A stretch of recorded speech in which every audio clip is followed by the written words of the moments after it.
Welcome back, viewers. We got Game 4 in the trees versus Cloud9. I'm Ultravox once again, and this time I am joined by Irina Thunder. Irina, how you doing? I'm feeling good. It's been a while since I've been in the caster desk, and summer has passed, so I'm kind of ready to get the games rolling. Trying to make people real mad about my hot takes. Though I think my hot takes are actually cold, but we'll see. Oh, I'm excited to hear your hot takes. You know, I always love a good hot take. Well, so I've always imagined casters have superior knowledge of the game, and so they're always really high ranked people or someone who really deep delves into League of Legends. But I'm Heartstock Gold, and I don't really read the patch notes, so my takes aren't really good takes. But looking at the bans, as I'm talking, they're flying by me here. We got the OP Sivir band, right? The OP Sivir that does 200 damage per boomerang plus more. A lot more than that, yeah. On the other side, we have INT doing the Respect Bard ban, and it looks like targeting more supports with Rakan. Yeah, they're trying to bankrupt the CEO of Bard, make sure he never has access to his corporation again.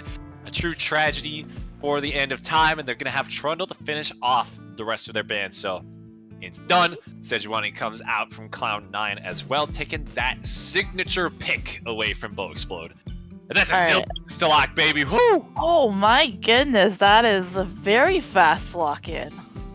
Definitely. I thought the only team that would do a Zilean lock-in that fast is UB. Well, turns out In the Trees has a little bit of a surprise up their sleeves. I like that first pick too, because it can be flexed mid lane and support, and top lane if you're a psychopath. So that could be an option there for INT. Ezreal is going to be the response from Cloud9. I do like that, because if you get bombed once by Zilean, Ezreal could bait out that second bomb and shift out there. Yeah. It's all right. It's pretty good there. Ezreal's a very safe first pick. Amumu's selected as well. Also, a flex pick could go jungle or bot lane. CEO of Bard likes to play weird stuff, so could see that there. The more and more I look at it, it seems like CEO of Bard is UB a little bit, just a little bit. UB likes Amumu in the bot lane too. Yeah. Amumu bot lane very strong. You know, he's got 2 bandages. He's really fun playing AP in the ARAM. You just become a nuclear bomb. Oh, very and true. To counter that slight tankiness, we have Vayne. That's a Zilean Vayne. Go zoom. Yeah, in the darkness. That's a combo you slap down and say, do you have an answer to this? Answer it or lose. Very good against Ezreal too, because Arcane Shift can't save you versus the move speed from Vayne's passive and Zilean's speed. Talia selected for Brock Lee in the mid lane. I love this. You get all around the map. Zenzen, my mid laner, huge fan of the Talia pick too. Hope to see it used to great effect. And frankly, Talia can also deny some engage from Mumu, and also just make Ezreal have a very hard time with her the Rumbly Rocks. Look at me go. I don't even know the official name of abilities. It's okay. You'll get there. You know, you're in your caster training arc, right? You start low down. You gotta power up to Super Saiyan 1 first, then you'll get to Super Caster 2. It's a process. Unfortunately, I think my caster arc is gonna last very long, the training arc. But I don't know what to really think about the Lissandra pick. Maybe it's more to lock down Vayne and burst her down as soon as possible, force Kenny Hammerspike there to buy a QSS sometime in the game. Yeah, no, I wholeheartedly agree with that. Vayne was the single threat presented right there. You want to shut down Vayne, especially with Zilean. The eggs are in the Vayne basket, right? So if you're able to get the Lissandra ult down, lock down Kenny Hammerspike, prevent them from playing the game, it's going to be quite difficult for In the Trees. But let's see what they pick to kind of surround that. It's the thing that you have Vayne. as your single threat, right? It's you're all in with the Zillion, but now with Lissandra, you want to pick other things, but then you can't protect your Vayne as much. It's a balancing act right there. Yeah, second round bans looks like we banned a lot of top jungle flex picks. Wukong, Shyvana, Zac, Mordekaiser, all very comfortable in both top and jungle. Makes sense though, since both teams haven't revealed those two lanes, and we got a Diana lock-in for Cloud9. Yeah. So I'm thinking that's more of a Mumu support at this point then. Almost certainly a Mumu support here. I do like Diana, very strong right now with the Sunfire Nash's Tooth build. It's been incredibly popular. I do think it will be pretty good versus these bruisers that want to just take long extended fights like Olaf and Set 2. I do like to see that. Aatrox selected. Don't really like this into Set all that much. I think that Set tends to win the lane here. But I am interested in seeing how this plays out. Yeah, and I'm also interested to see who's gonna win first, Diana CC burst or Olaf raging and then killing the backline. Yeah, so that's the thing though. It's Diana presents a lot of burst, right? But with Zillion, especially if they're able to play far back, it just has the instant revive right there. So even if you target Olaf's weakness of getting bursted out, you still have the Chrono Shift in the back pocket ready to keep him on rolling. I think it's going to be a pretty close game here. I don't know if anybody particularly won draft. I'm excited to get out of the Rift and see how this one goes. Same here. Let's. I heard though, waiting for the game. Oh no, we're good. So I remember for the past week or two, casting was awkward as the client was down, right? Had some struggles there. I'm very glad that I got to cast with the client open. And we have a standard just 5-man spread, so we're being boring in the beginning. I was kind of hoping that there would be an invade, especially with a name like Cloud9. I thought they'd clown around the Rift a lot. Yeah, I think Cloud9's level 1 is actually really good too, especially with a Mumu able to start Q and get that double bandage toss, followed up by Aatrox, who's got his whole kit in his Q as well. Could have been really good to try to put the pressure onto In the Trees here, but C9 opted to play it safe. They don't want to get too confident. I think they could have pulled it off, but they will, of course, choose to be boring, as you put it. I am guessing that both of these junglers are going to want to go top. Getting Set and Aatrox ahead early is always a great way to start off top lane, to start top island. And I also believe it's really hard to just gank for bot lane. We have Zillion Vayne, who Zillion can just speed Vayne up, and especially speed himself up with his reset. And then we have a Mumu Ezreal, where Ezreal could just ditch a Mumu, and a Mumu can CC his way out of anything. So, as predicted, both junglers are going to just head top. They started bottom. Hopefully, we'll see some action there in a couple minutes. Unless it's anything funky, does sure look like that's what it is. I do think any lane that has a Mumu in it is going to be a great gank, though. I want to see if Cheeky Blinders can clear top side, then maybe put some more focus on bot after that. Fish, heavy trading there top side, too. Yeah, Aatrox is going to start to struggle until level 3, I believe, and then after that, we'll start to do a little bit better. But for now, Fish, with the set passive, going to be able to put a lot more damage down. And we see a Mumu try to use that level 2 pressure. We have Talia warding up that topside jungle to keep a good eye. And Lissandra isn't just going to let that slide? Or no, she got out-traded there. Yeah. Unfortunate. I really love how aggressive Broccoli is being. He's packing the first strike, able to get that proc, get the little bit of extra damage down, and put the Unraveled Earth to Talia E that we were wondering about before on the ground, clear out the wave. Huge damage from Fish, taking the health bar of Jawa she dated further down. Now this is a huge wave. You can't really afford to back here. Luckily with the D-Shield, the pot, Jawa can stay in the lane. Yeah, but this also, as we know, this also puts Magish in a very uncomfortable spot of getting ganked, so he's already out trying to put some vision down. But I think that vision will miss Diana there. I do think so. Raptors have not been cleared yet. I think they had the information that Mm-hmm. it was warded out. So now, only now is Cheeky Blinders heading down here, but now we'll be able to get spotted out. Blow Explode clears the ward out in mid lane. Starting to get ahead, takes the top crab, looking to run bot lane and get this double crab going here. He's now 2 camps ahead of Cheeky Blinders and will be immensely ahead in a 2v2 in the mid lane. Well, it's looking more like a 1v2 at the moment. Oh, no, we're gonna... So we have an early fight for Scuttle and Lysandra. Oh, and we have Mumu roaming up. Yeah, it's a lot of damage here in on a Bow Explode. He has to start to disengage. The fast rotation from the CEO of Bard makes the difference at the end of the day. 2 kills go in favor of Cloud9, and what a fantastic start for what seems to be the chat favorites. And also, that was a humongous thing. Talia burned Cleanse, so Lysandra might be able to be more aggressive with her trades there, especially at 6. I think it's too early for 6. Yes, but it's just aggressive trades there and potential gank setups. Oh, and there's another instant cleanse there with me. That was a really fast cleanse. Very nice from Kenny Hammerspike, able to get on out of there.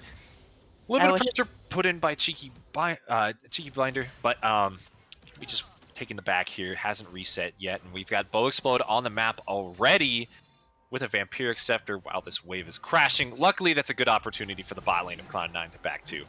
And meanwhile, as you said, is now starting to have a top lane in favor of Aatrox, as he has finally got his full kit and able to just put in those spell rotations. Yeah, still a little bit further down in CS. Fish is actually going to be incredibly far up too, given the current wave state.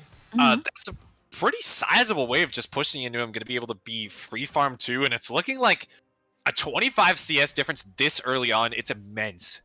Yeah, and that's a hand that's over slow push as well. So, well, Aatrox does have teleport. He'll be back. Oh, it could be a freeze. It's a freeze. Leaving that there. Oh, it's not frozen anymore. Not anymore. So, I guess, solo Baron. No. Baron. Blah, Dragon. Yeah, It's been a long day. It's okay. It's alright. Bo's whacking down the dragon. Putting those axes into it. We'll be able to solo this one out. Dragon's much harder to solo ever since the HP changes, but luckily Olaf, one of the premier characters at doing so. He's taking advantage of that early strength, the early Vampiric Scepter 2 for the sustain, able to get that dragon on the board pretty early on for in the trees. And if things go right, if they play their hand correctly, could be an extremely early Dragon Soul. I am taking a guess that Diana right now is just power farming to 6. I want to clarify, I've stepped away from League of Legends for like 2 weeks, so I have like no clue what's going on patched, other than the fact that Sivir was OP.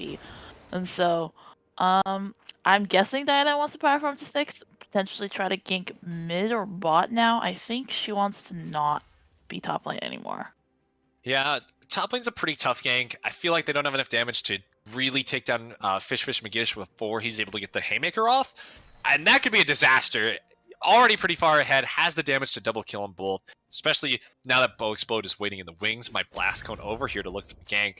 I do agree that Cheeky Blinder wants to just keep on farming up, get these items. As soon as you hit that Nashor Sunfire Spike, going to be real nice. Now, Bow Explode, blast cones over, gets spotted out.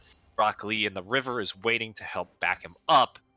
I also really like this Mumu. Yes, I really like this roam from CEO Bard because Ezreal is one of the safer solo AD carries.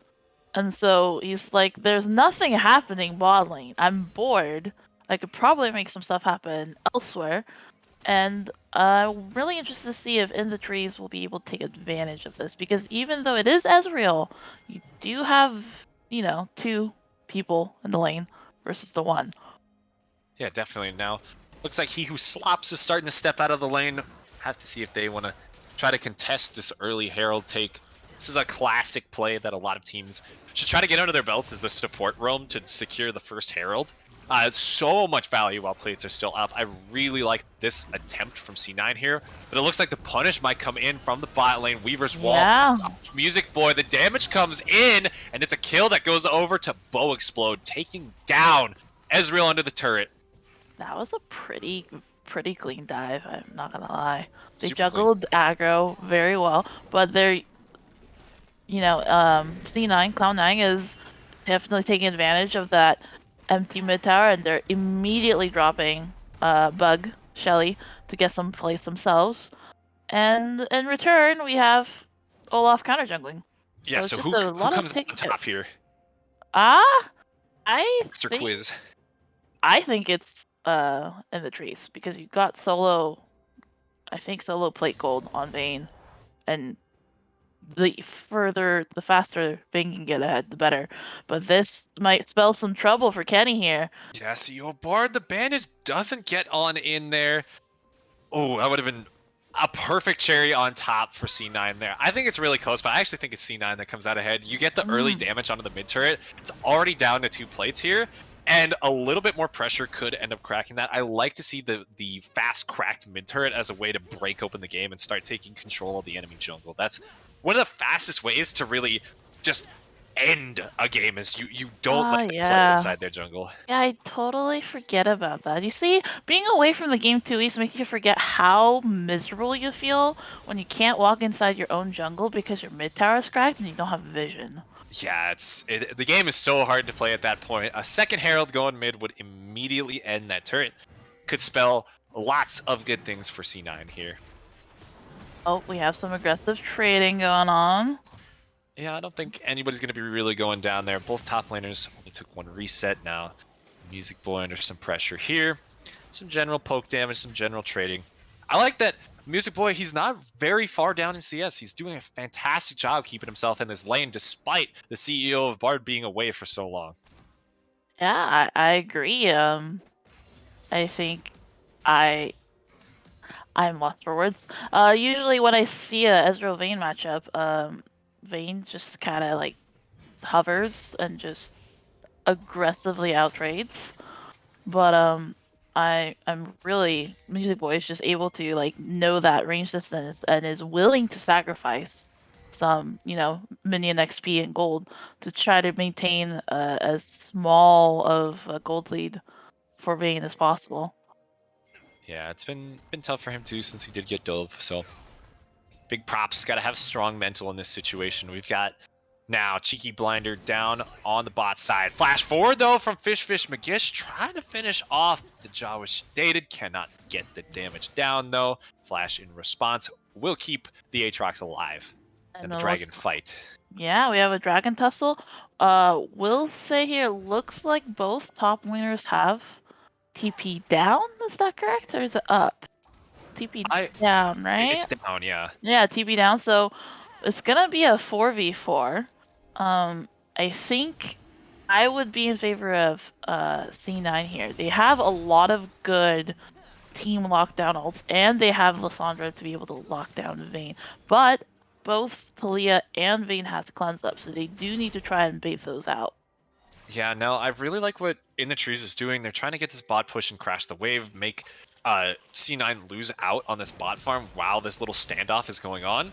It's going to be up to Bow Explode to find the engage here, but look at the backside. That's so big. Tries to find their way even further here. Kenny Hammer Spike has to kite this one down. Bow Explode is already dead. Now Kenny's in the middle of 3 people. It's a real bad spot. In the top side too, a 1v1 going down. It will be the Jawa she dated taking down Fish Magish too. Let's see this top lane solo Bolo here. We have minions on Aatrox's side as he pops his ult. Fish Magish tries to get out with his own ult, but it was just too close. Minions for the win. Those minions were adding hundreds of extra damage. You cannot underestimate that. Even with Aatrox tanking the full Haymaker face, will win out the 1v1. And surprisingly, Dragon isn't taken either. I think Cloud9 is respecting Talia's damage a little too much there. They did have pretty low health bars on both Ezreal and Amumu. but I think that could have been taken.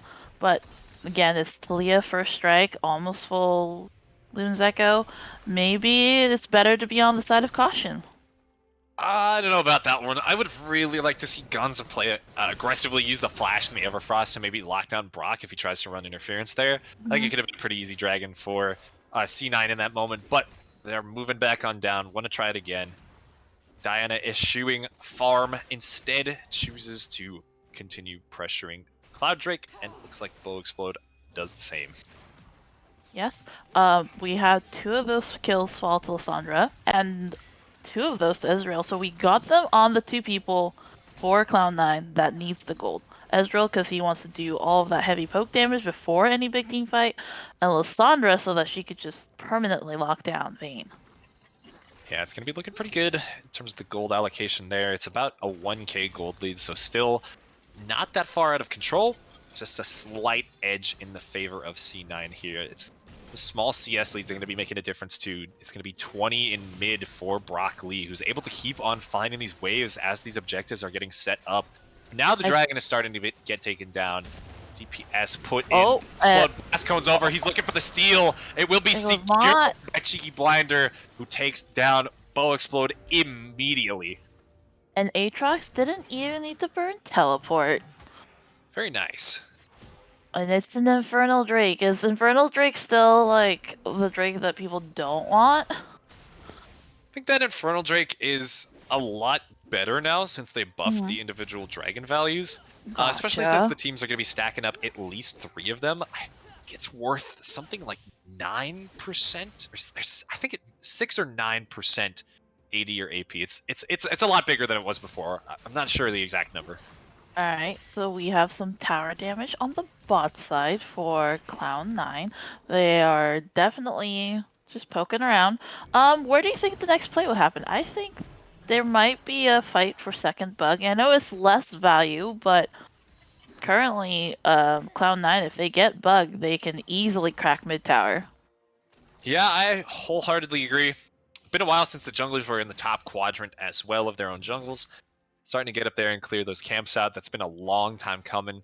Now it's up to the Jawashi Data and Cheeky Blinders. Get on in and try to put some pressure onto this Herald here. Olaf, Bow Explode, moving throughout, will concede this one and opt to continue farming.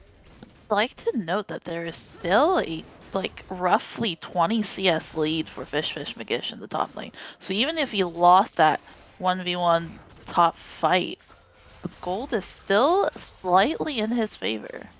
Yeah, it's only about a 300 gold difference, so you know, if boots end up making the difference, if the extra attack speed from a dagger would end up making the difference, that's how we'll know that, you know, he's still able to fight his way through this lane. But for now, it's been good from Jawashi Data to continue trading well, putting pressure on, and catching up in CS.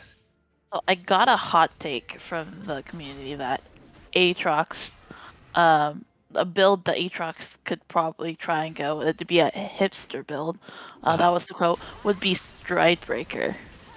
Stridebreaker instead of, I think it's Eclipse right now. I was suggesting Stridebreaker last game. I think Stridebreaker's very good on Aatrox, makes it super hard to dodge Q3.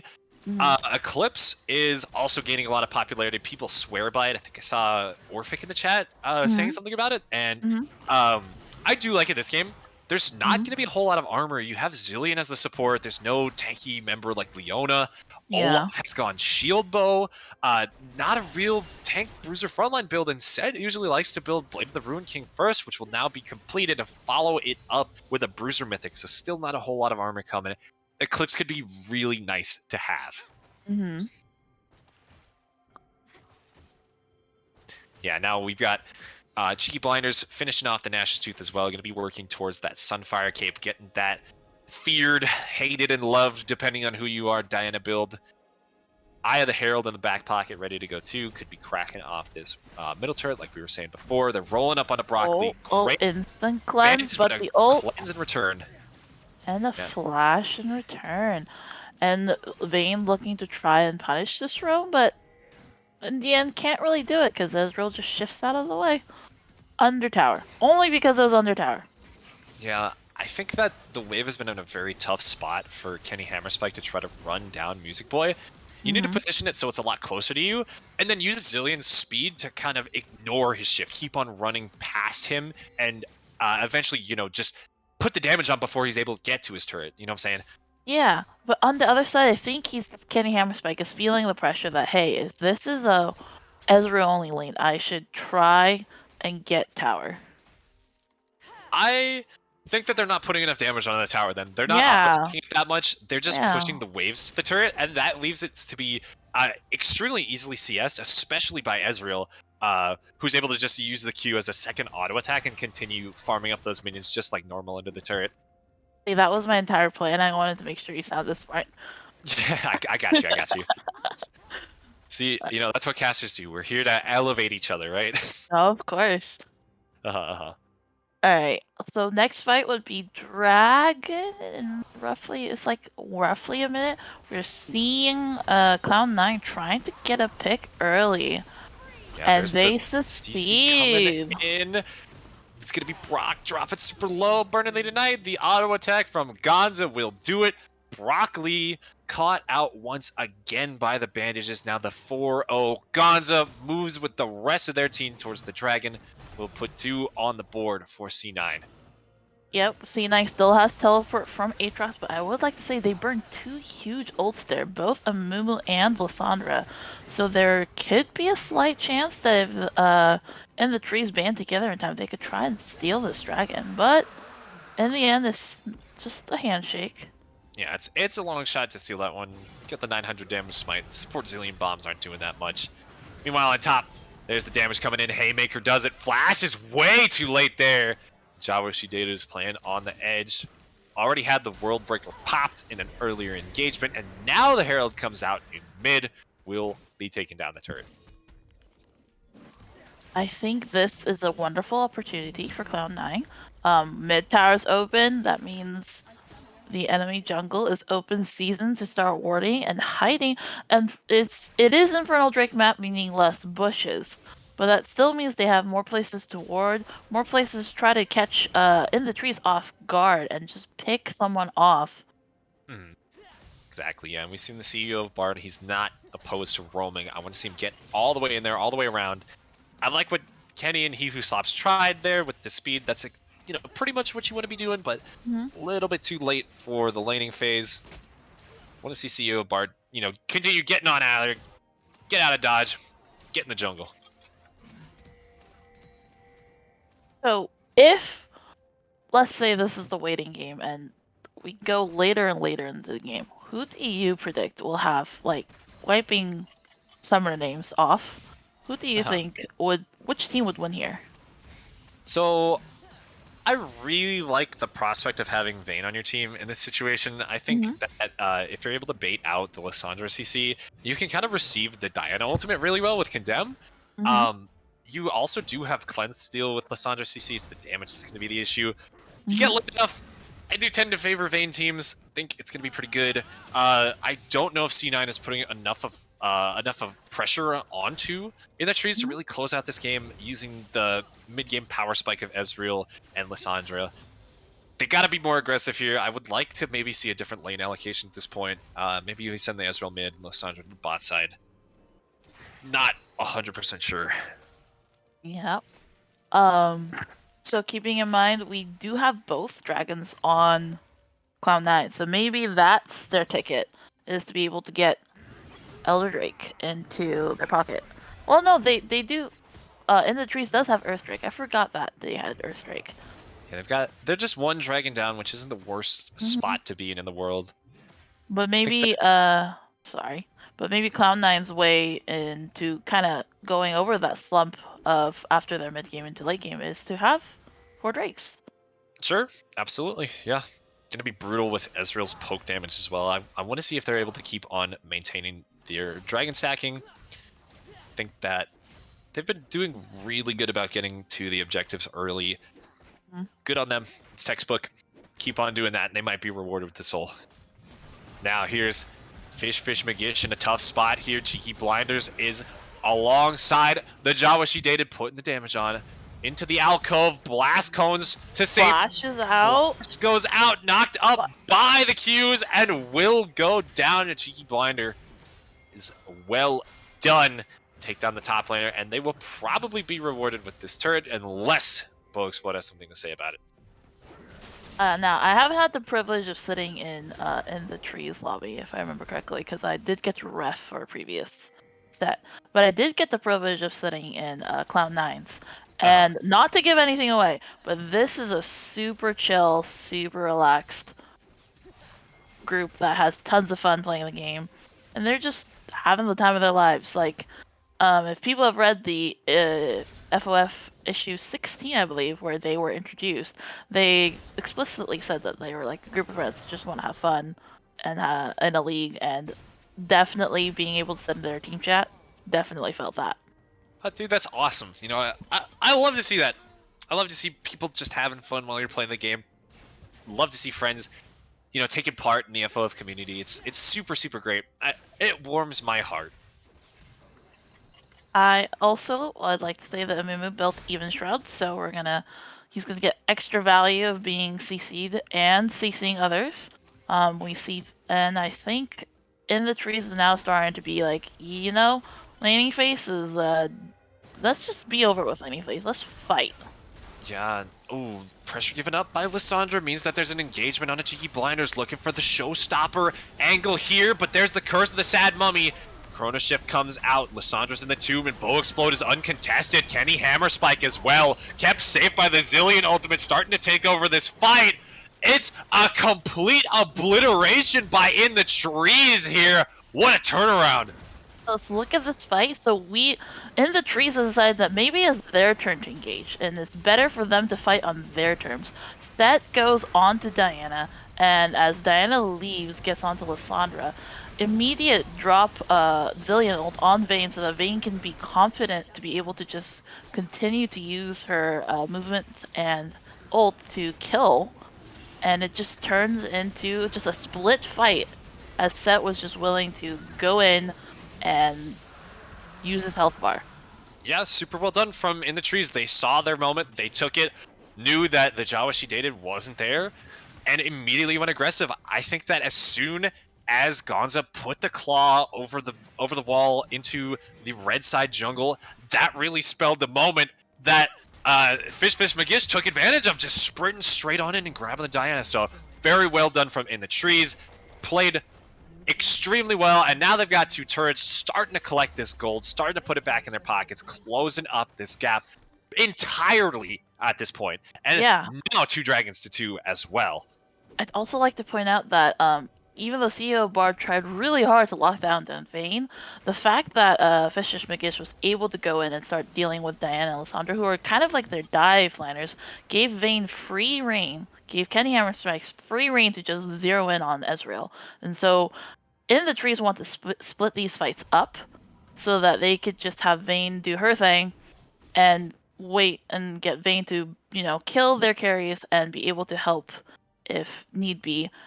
Break up those diving in front line, Diana and Lissandra. Yeah. If they continue to play these fights like that, keep on splitting up the team, such that Kenny Hammerspike is never taking too much damage or CC at a time, that's going to be the path to victory. Like I was saying, the Vayne uncontested just rolls over these games. So gotta keep on watching Kenny here, see how he opts to play this. He's got the wits end in the pocket, building towards the Rage Blade as well. It's going to help tremendously versus the burst damage coming in from Cheeky Blinders. And Gonzo puts a lot more pressure too on Music Boy to pump out some damage. I also think a hidden sleeper is Brock Lee. He could also do the exact same job that Fish McGish is doing with his wall. And sure, so yeah. We have to keep an eye on him as well. Brock Lee, big fan of that guy. Played with him on Team Cactus in the Captain's Draft. Big fan, big fan. He has a 50 CS lead. That's so huge. Yeah, Holy yeah, 50 CS lead.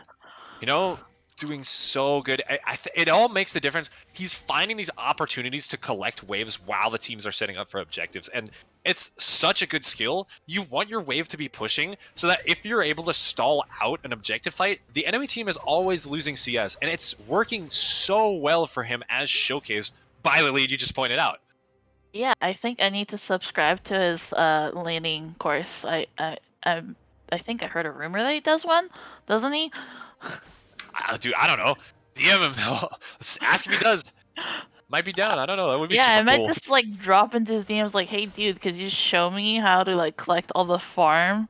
Cause I have trouble doing that." First Man, step is play a mage. The second step is use your abilities on the wave. The second step is be at the right waves. how do you be on the right waves? See, That's that's my big question. it's magic. You can't tell. Yeah, you're gonna Oh. have to ask Brock. All right. I don't know how Cloud9 will respond to this because they've lost that major team fight, and they now know that they can't exactly do what their comp wants to do as effectively. Yeah, they're gonna have a lot more trouble. Fane's on 3 items. In a team fight, you have to all out dive. Zillion makes that so hard. What that leads to is you now have to start playing for picks, but C9 seems very scared to start stepping up. If I want to see him group up, use the CC they've got with the CEO of Bard and Gonza, try to find some picks onto members that might be warding. Like he who slaps all alone right there could be an easy pick, but just need to see the aggression, the confidence coming in from C9 to make these plays happen. Yep, because one avenue that C9 could take is try and pick off Cillian before everyone else gets there. Unfortunately, he who slaps is making that very hard by not roaming by himself. But that would be one way to be able to win more of these team fights is if they could remove that Zillion ult from the fight. Yeah, yeah, definitely. Zillion Ultimate has an incredible amount of power. It's almost the entire champion. Looks like the entire C9 squad is grouped up around here. Want to maintain this control around Dragon. They're at the objective incredibly early. Least time to do, as I said, Brock's clearing the wave and bot, getting the push down there again. We have Fish McGish doing the exact same thing in mid. And now, with how much poke landing, this could be kind of bad for C9. We got to watch the Weaver's wall. Fish is just schmoving on him here. Oh, Weaver's there's wall the comes wall. out. They're all cut out. Now And finds his opportunity. Oh, no. Pile drives somebody straight onto the back. Kenny Hammerspike will be completely untouched, dishing out the damage. Fish flashes forward, taken down by Music Boy though. Kenny though, it's the Kenny. Oh no. He's just going big. He's gone all the way. Double kill for Brock Lee too, and in the trees steamrolls another fight for the ace. In the trees was just like, if you're gonna just hang out and try to poke, we're just gonna decide the team fight. And as they've shown, they have the better fight if they engage first. Cloud9 wants to try and engage first to try and, burst out Vayne, which is admittedly hard, but it's their only way out. And they diddle-daddled a little too long trying to land some essential Ezreal poke. Yeah, I mean, it could have been super good if the Amumu ult landed onto Kenny Hammerspike, but then you look and see that Cleanse is still up too. There's so little pressure onto Kenny, onto this Vayne. What are you even going to do? You basically blew your entire suite of tools there. You've got nothing left in the tank, and you're just facing down this brutal hyper carry. There's nothing left besides dying. Yeah, I learned something new today, because I've always, for some odd reason, thought like a traditional way to protect your AD carry is to have a really big tank. Sometimes you don't need a really big tank. Sometimes you just need a auto revive and a big wall. Need a big wall, yeah. You also need some guys to punch the other dudes in the face. You see Fish in these fights just walking forward. No fear. Fear. All confidence. Absolute alpha Chad, Giga Bro up in the top lane making these fights happen. Well, I mean, I see the coffin closing on Cloud9 a little bit more here. Scoreboard might be tied. Gold difference might be, pretty small. Like, it's a 3k lead for In the Trees. Like, it's not, like, insignificant, but it's not, like, blowout, right? But still, the door is closing for Cloud9 unless they figure out a way to stop the Vayne, which is, admittedly, as we've cited, super hard. Talia wall, Zillion ult. cleanse from Vayne, being invisible half the time. Like, what Yeah. can you do here? Gotta find leads elsewhere, but look at the showstopper putting damage onto Gonzo. Haymaker's ready to go. Saving it up. There's the punch. Lots of damage coming in. It will be so Fish. much time. Explode is here, trying to deal some damage. Avenge his teammate. Here's Broccoli in the middle of everybody. Aatrox has arrived too. The teleporters come in. Cheeky Blinders put some more damage in with the Here's Vayne. Here's Vayne coming in. Stealth it in. Metal Gear from the back. Can he close this one out? Lots of damage. Music Boy will fall. It's the Amumu that will go next, but the Zonius keeps him safe. Beautiful Condemn. Kiting out this Aatrox. Kenny Hammer Spike with the quadra kill. Runs the game. Runs the whole damn show. I see what Clown9 wanted to try to do here. They wanted to try and get a pick. But they picked the wrong person. Set takes forever to kill. And then the next respawn is Olaf and Zillion. Olaf, again, is also a very hard man to kill. And Zillion just does not get hit as they were just blinded by Olaf Rage. And Kenny Hammerspike, as Vayne, just able to slide in here and just picking priority targets, hitting the high damage Ezreal, and then just kiting so beautifully. I envy this. So good. Target selection, A+. Kiting, you know, A-. Incredible performance from Kenny Hammerspike. What more can you ask for there? Ace, turrets, going down across the map. Barons is also available as soon as Bow Explode respawns. The timers for C9 are starting to get pretty lengthy here. Oh no, the door's closing even more. I'm so sad. Yeah, 7-1 Kenny obliterates these turrets too, just tears them apart like they're made of paper. Lots more gold in the hands of In the Trees. Will continue to take the game into their control and keep on pushing the momentum forward. Vayne's probably soloing Baron. Not doable without Bork, I think. Yeah, could. Yep, there's Olaf. There we go. They could definitely two-man that. Yeah, looking at this Olaf build, I think Bow Explode thinks he's playing Graves. Might be confused on what champion it is. That meta was a few seasons ago. Well, the thing is, this is a crit Olaf build that I had the pleasure of going against like 3-4 like a month ago when they had Olaf playing top. And they'd go crit Olaf. It was like Shield Bow, Bloodthirster, like IE, and then like Collector. Or like Collector is probably built earlier in there. But it was just like an unkillable Olaf that crits. See, and the crits fueled the VT. It sounded crazy because it was like a hella expensive build and like it didn't seem to make sense, but if the trifecta was built, which I believe it was Shield Bow, Collector, Bloodthirster, or something along those lines, the man just would not die. Because he'd just heal off his crits, and it was very frustrating to play against. Do I think it's good? I don't know, because I don't play the champion or the role. It's very annoying, and I don't know if this really factors into Olaf's survivability here, but it's definitely fun to see. Sure, fun to see, probably fun to play. Probably one of the main reasons why Bow Explode opted for this build.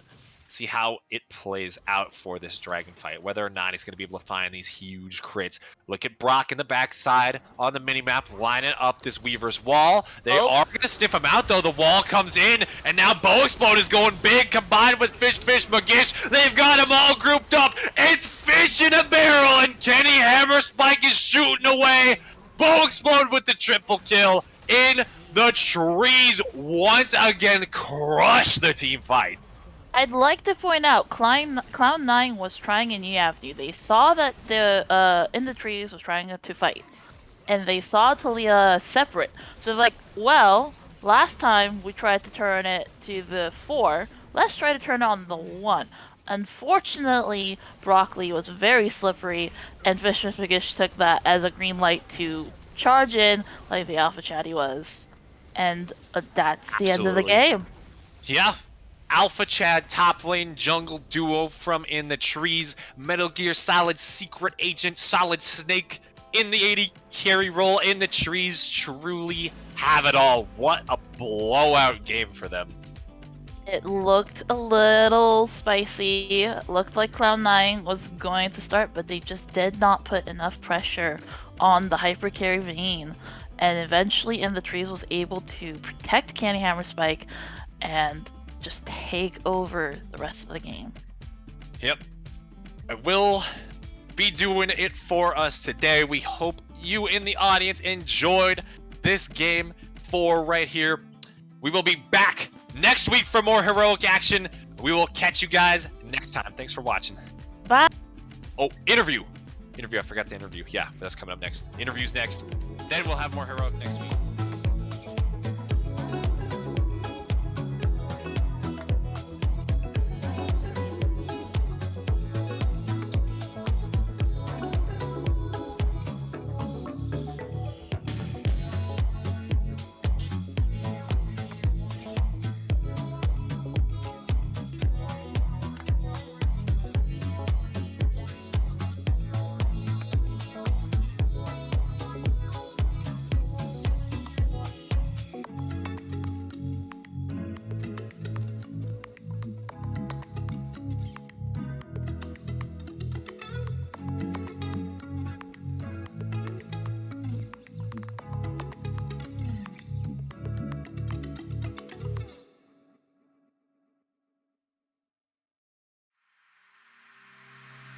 Staying in tonight and I'm all alone.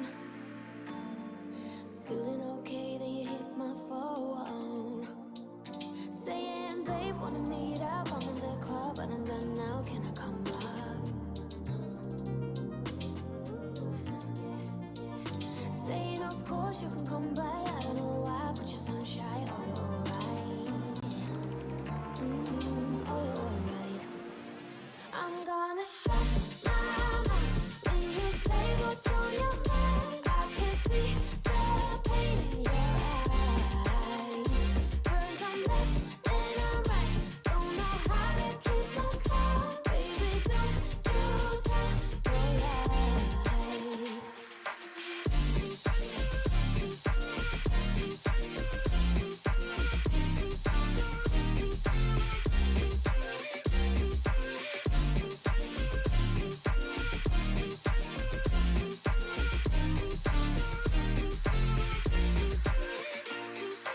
Let me say thank you for all this time, babe.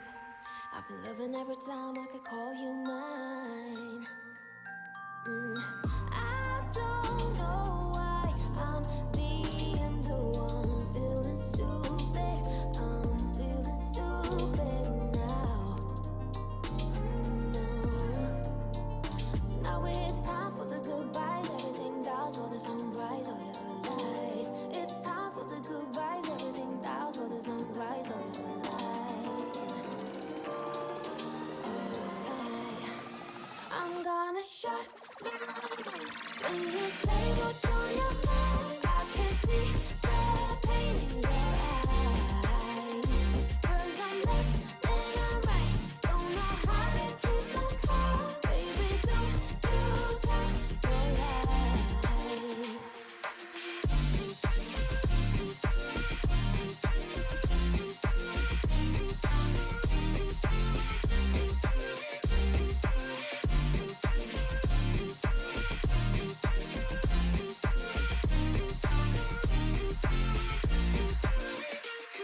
It's time for the goodbyes. Everything dies with the sunrise. Oh, you're alive.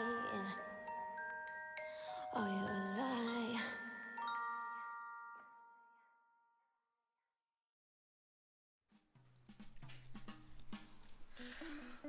Welcome back, everyone. After yet another fantastic game, a lot closer than anyone would have probably bet on. But I have with me INT's jungler Bo Explode, ending Week 2, Day 4, 4-0, the only team currently undefeated. Bo, tell me how you're feeling after that victory. It wasn't the cleanest victory, but I'm still feeling pretty good. I mean, that's fair enough. There's definitely, things to always learn and improve on. And let's kind of talk about that. It definitely looked like in the early game y'all had some struggles, and what was kind of some of the things that you think you have to watch out for going forward?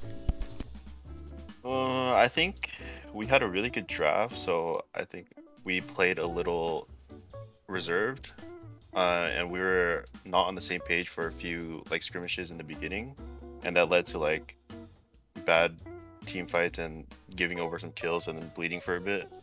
But I think we really played well in the mid game and just farmed and won really big team fights, and that got us back into the game. Yeah, I think that's very true. I think also, historically, INT's strong point has been just team fighting really well and being able to communicate on that level. It seemed to me, I think it was around the second or third dragon, you very much just blunt forced it. It seemed like you just called fish down on that set, and then you just walked at them. So was that kind of what the columns were like, or were you communicating something different, or was there a different approach? Yeah, it was kind of awkward because I think we were still trying to on the same mindset as like just AFK farm, because our champions are really late game and we're gonna 100% win late game. But I think Fish said he had TP advantage, so we just called him down. Or I think he was just split pushing and then he just walked down. I don't know why Aatrox stayed top. I don't even know if Fish TP'd, but yeah, we had man advantage and we just ran at them, and I think we won that team fight. Yeah, pretty resoundingly. I think that was the first time where you completely won a team without dropping someone. But yeah, kind of looking at your guys, your team and your roles. A couple questions I want to ask you. First, kind of picking on some of the champions that you guys have, been able to pick up. I love how yesterday you were all calling out people saying you can't leave us a Zillion, and then you first pick it. That was a fantastic, just kind of spit at them, and then Kenny, phenomenal, and then those that do your homework know that you really like to play Olaf, especially in Season 2. So is this kind of like something you had in your pocket, or is this like something you were wanting to play a lot, or? Well, without giving up too much information, yeah, they just gave us Zillion and Vayne, so it's just bot lane's comfort pick. Like, there's not much to really say there. I mean, I guess these are new teams, so they can't really, it takes a little effort to go back that far to Season 2, but yeah, we got our comfort bot lane. And I wanted Olaf because we had a Zillion. Right now, I don't think Olaf is really good in jungle because his ult got changed a while back, and I don't think he's like way better in the top lane. But I think with the Zillion, with the speed up, you're able to catch on to people without like needing the extra move speed from the ult. So that's why I picked the Olaf. I really miss when he was jungle, but times changed. Understandable. And then, when we take a look at your team roster, we haven't seen your regular starter Evolve Noob quite come back yet. So, what do you think that dynamic's gonna be like? One, when he does come back, and then like just comparing it to what the current one is with Brock Lee, being such a strong mid lane with those Talia plays, and then stepping away from Fish McGish. I think our synergy with Evolve Noob is still there. We played some practice games before the season started, but unfortunately he had to move and couldn't get his rank games done, so we had to sub in Fish. I think they're both phenomenal solo laners, and Brock Lee's really good mid lane as well as the top lane. But I think Brock Lee and Evolve Noob's champ pool are really different. So it's like hard to say whether we'll have the same success. Right on. And there's another question I want to ask you, and this is the result of Broccoli. In chat, Broccoli said Cloud9 second best team. What do you think about that? Is that correct in your experience today? I mean, they did give us the hardest time out of the teams we fought so far.